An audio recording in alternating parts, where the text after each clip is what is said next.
Lovely. Thank you so much, Anurag. That was extremely interesting and certainly in a very unusual situation with so many factors coming together there. Obviously, the overbearing one being COVID. We do have a question that's come through during that, and it's one that also entered my mind, and that is with the Rabi harvest now complete. You indicated that there was, I think it was maybe 200,000 tonnes in stocks, and the question is, how can this be so low, so close to the harvest having finished, or do you expect more domestic stocks to flow through? Is available with me, Nick. I think the numbers which I was getting were around 200,000 tons. Basically, I feel the biggest challenge here is to identify the true Indian crop size. Because of COVID, there have been a lot of disturbances. Proper, I think, research or the proper, even the government agencies were not able to gather all the information. Trade has always been giving a different number. It is a pity that the government figures and the trade figures are never matching in India. So the figures available with me, I think that the Indian crop or the Desi local lentil crop, we should be having approximately 200,000 tons. Mm-hmm. Mm-hmm. I guess the because question... there has not been much of imports coming in over the past few months because of the higher duty structures. So with the crop size of the crop size of 1 million tonnes, estimate, give or take, and 200,000 tonnes in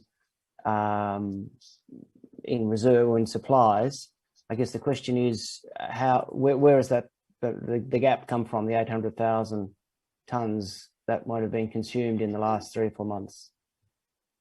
The consumption has been high in the past few months, but then again, as I said, that the trade, maybe some traders are anticipating a crop size of 1 million tons, but again, there are some traders who believe that it is not even 800,000 tons. So there is a lot of controversy as regards the Indian crop size is concerned. But in totality, I feel that the Indian, if you take into account the imported lentils as well as the Indian local lentils, we should not be having more than 400,000 tons of inventory. Mm-hmm. Okay, thank you. And another question, are there any new origins that you see on the horizon that may be considering to start grow lentils and supply lentils? There are origins like Russia and Kazakhstan. These are origins which internationally are coming up, but we have some issues with regard to the plant quarantine. And currently, lentils from both Kazakhstan and Russia are not allowed into India, but I've been told that work is going on, and maybe going forward, we could be seeing these lentils also coming into India. Right. Excellent. All right. Well, thank you so much for that, Anurag. That was. If I could hand to you, Pradeep, just to continue with the Q&A on this session, that'd be appreciated. Absolutely. Nick, there's a question for you which says, how much of the increased yield last season do you put down to weather versus improved varieties? Look, when some of these new varieties were coming out, they were touted to have 10-20% higher yield. That obviously contributed to last season, but look, I think all the stars aligned last season. Very difficult to differentiate, I guess, out from exactly how much came from the new varieties. Having said that, I understand that some of the new varieties are allowing new areas, especially up in the Mallee, northern Victoria, to be planted to lentils. So I guess where they're maxing out in the rotations in the Wimmera and the Yorke Peninsula, there are still opportunities to expand production with these new varieties coming on. I think that's the biggest tick up for the pulse industry here for lentils. Thank you, Nick. Anurag, there's a question for you. Yes. NAFED 2 has not covered enough quantity to create a buffer. Any gap in government and trade estimates, and how would that affect the overall market is what someone's asking. We have a question on that. See, Pradeep, typically the government would really not like to buy too much of crop at MSP. This is there just to support the farmer, and the government is happy if the prices are ruling above MSP and the farmers are able to get better than MSP prices, which this year has been seen in lentils and most of the other pulses. So NAFED, of course, as a buffer if they wanted to keep certain stocks. So I do believe they have some very, very minuscule amount with them. Going forward, they may be thinking of buying, but and they were actually buying some quantities in MP, even at higher levels. But because of COVID and situation going out of control, a lot of mandis where these products were supposed to come, the mandis were shut, and even the state of Delhi and within NAFED also, a lot of people were not well and they were all affected by COVID. So this actually has caused a lot of upheavals. But I'm sure that they definitely wanted some buffer, but they do not have the adequate amount which would make them feel comfortable. Thank you, sir. Nick, there's a follow-up question for you. How much inventories are left in Australia from last year's production? Very little. I think a lot of it's being held with the trade now, and it's continued to have a fairly strong export pace after what the ABS stats have shown until the end of March. I don't think there'll be much carry-out stocks. Okay. One last question. It's actually both to Nick and Anurag. Is the new demand from the new and upcoming sector of vegetable protein adding to the demand?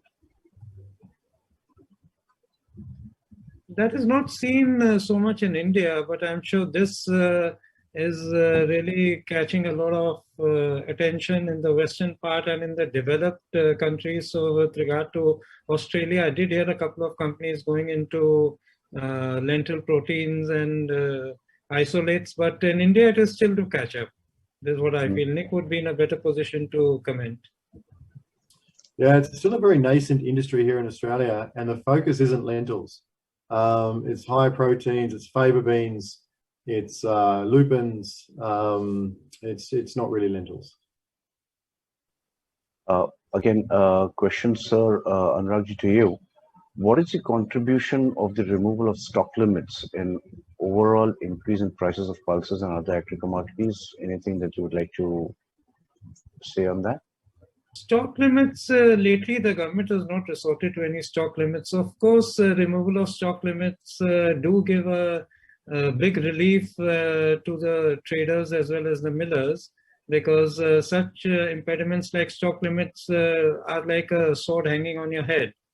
So I believe the prices have been going high because the government has been batting for higher prices so as to remunerate the farmers. The Prime Minister's vision was to double the farmers' income by 2022. And there has been inducement, at least on the pulses sector. The government has been after the farmers to grow more pulses and make us self-sufficient. And we have seen the numbers going up every year, year on year. And we have been lucky that the monsoons have been very good. We are blessed and the numbers have gone up. So I feel the prices which have gone up are helping the farmers come forward, and it's giving them the needed encouragement and boost to farm more pulses. This is what I feel. Thank you. Ladies and gentlemen, we'll now come to an end with the lentil session, but please keep posting your questions. After the chickpea session, we'll again look at any leftover questions from the lentils discussion. Pradeep, can I just come in? I just wanted to clarify with regard to the inventories, which Nick was at that time asking. I would like to clarify. I started off by saying that the trade estimate was approximately 1 million tons for the Indian crop. So typically, out of this, we need to factor in a quantity of, say, 100,000 tons, which goes into seed, feed, wastage. So, and this year we saw an early harvest in lentils. By mid-February, we were through with the harvest. And typically, the farmers, they want to sell their produce, at least they sell every year 50% of their produce in the first 2 to 3 months. But because of better prices this year, I think they sold almost about 70% of their produce. which if you look at 900,000 tons, the 70% would be approximately 600 to 650,000 tons, which was sold by the farmers, of which almost 150,000 tons, as I said, was the local inventory of the Desai lentils. That means about 500,000 tons was already sold and consumed in the last 3 months, which I said 150 to 170,000 tons is the monthly consumption.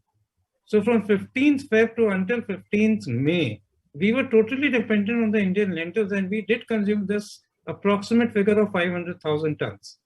Now the quantity left in the hands of the farmers is about typically 250,000 tons, which will not come out immediately because some farmers will keep sitting on that and they will try to bring it gradually over the next few months.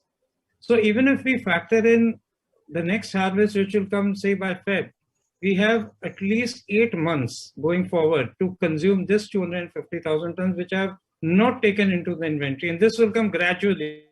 So even if at a monthly figure of 30,000 tons we take into consideration, and looking at the size of our demand and the size of our country, this 30,000 will fizzle out in minutes, and we'll not be able to track that quantity.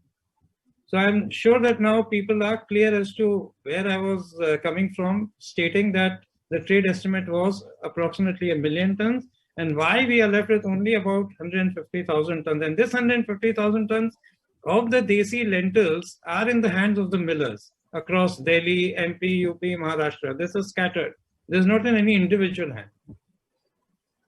A question to Nirav, and what's driving the significant area fluctuation in Indian states? That's my privileged question to you, Nirav.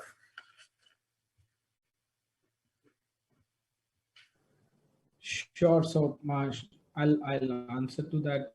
Okay, your paper is over. So, Peter, so basically the area in Madhya Pradesh has gone to wheat. And for Rajasthan, the area was basically we did not have rainfall that was required for the sowing only. So the Western Rajasthan area was lower by that. So these two states we lost majorly in the acreage. And on the other hand, we had a little increase in acreage in Maharashtra, but the yields could not perform well. And Gujarat was the only state where the area was higher and the yield was good. But because that's not a very big state acre-wise, that could not support the crop production quite a bit. Yeah. Thank you, Nirav. One important point is going to be No, continue. Yeah. So last year we had, the NAFED stock, which was keeping a check whenever the government wanted to kind of give out stocks. But this year we don't have that check also. Thank you, Nirav.